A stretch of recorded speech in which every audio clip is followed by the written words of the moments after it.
I'm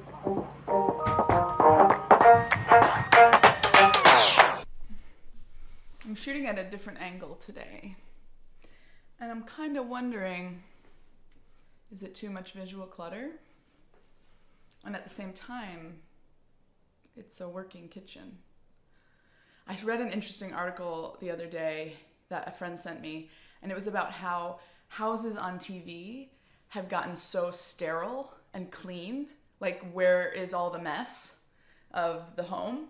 I think like shows it was referencing was like Modern Family, how just like houses almost look like they are staged. Well, they are staged, but we used to do a better job of making them look not staged, and they looked real. Like, one of the examples was the apartment in Friends. Like, there was always a cereal box out, or, you know, things on the coffee table, and spaces always looked lived in. And now houses on TV look very styled. And I think that's a really interesting kind of cultural benchmark of where we are with our homes, because I see it everywhere on social media, right? This very clean, tidy, performative. I came up with a term to describe it: performative simplicity, where we are putting on this show of simplicity because what we think it means our lives are better. I don't know. I don't think it's malicious, but to put on that homes always look good is just, I think it's pretty harmful, right, to the way we live. That being said, and I was a professional organizer for a decade, I have seen very messy homes. And there is this spectrum of, let's say, this spectrum with two unhealthy ends, right? Performative simplicity, which I think is unhealthy, and having too much stuff. There's an unhealthy spectrum of how we can keep our homes. And then there's a healthy spectrum of how we can keep our homes. We want to be in the middle. Too much stuff, overloaded houses that have reached the breaking point, reached the threshold of how much stuff you can fit inside them, and then performative simplicity, where your house is so clean and tidy that it removes life from the space. Those are two ends of the spectrum, like tons of stuff, no stuff, all clean and tidy. And in the middle, we have this healthy place of a home that is just lived in, where cereal boxes can be out on the counter, where the remote can stay out on the coffee table, where laundry is being folded in the room, where puzzles get to stay out on the table, where shoes collect by the front door. And again, in my experience as a professional organizer, I believe that houses have a threshold of the amount of stuff. I think people have a threshold too. How many pairs of shoes can you remember that you have? That's your threshold, right? The second you start forgetting about what you own and what you love, you've reached your threshold of things. And houses have thresholds. I have been in homes, humongous homes, that are filled to the brink with things and clothing and honestly kitchen utensils and just like stuff. And a client will ask, how can we organize this kitchen so everything can fit in here? And the truth is, and it's a hard pill to swallow, everything can't always fit. Houses can't always accommodate all of your stuff.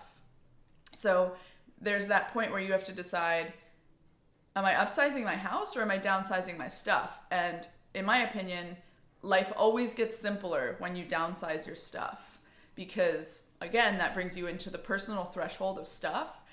How much stuff can one person truly own and be responsible for? How much stuff do you want to be responsible for? Is a really good question to ask yourself.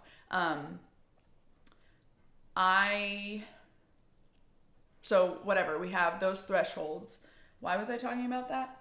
So to make your place feel good and lived in, you have to marry that threshold of stuff within your house and the threshold of stuff that you want to be responsible for. And that's a sweet spot of no matter what, your house will have room to breathe and you will feel unburdened by your things. So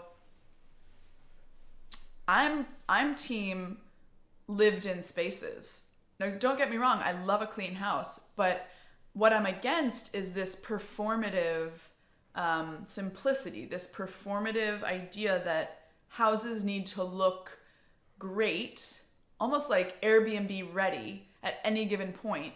Because if you're not that way, if you're not living that way, it's in some way it's a failure of your ability to keep a home. Like, when did a home mean everything was put away and everything is styled beautifully? When did that happen? Probably with the explosion of social media and just getting a glimpse into someone's home. Like, you can go on apartment therapy, right, and see tours of homes all over the country, apartments, tiny homes, big homes, and see how people are living. Well, of course, if your house is going to be on camera indefinitely, you're going to clean up, right? And you're going to put the cereal boxes away.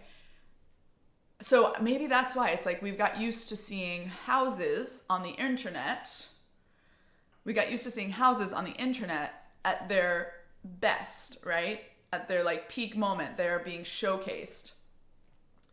But obviously that's not how people live all the time. So I cleaned up a little bit. I really did. And maybe that was a mistake. Let's show you. I cleaned up a little bit. I put some things away. Was that performative simplicity? I don't know. Am I guilty? That's my bulletin board. It's my calendar. That's on the wrong month. And it's just my little doodads that I like to keep up. Oh, I think I hit a good sweet spot here. Maybe I shouldn't have put the pots away, but I don't know. I'm team lived in, not styled. What do you think? Let me know. Can we just release the pressure to have our homes always be magazine ready? Because let's be honest, Cribs isn't coming to the front door. We're not doing an Architectural Digest shoot. And you know what? If you are, that's amazing. You'll have plenty of time to prepare.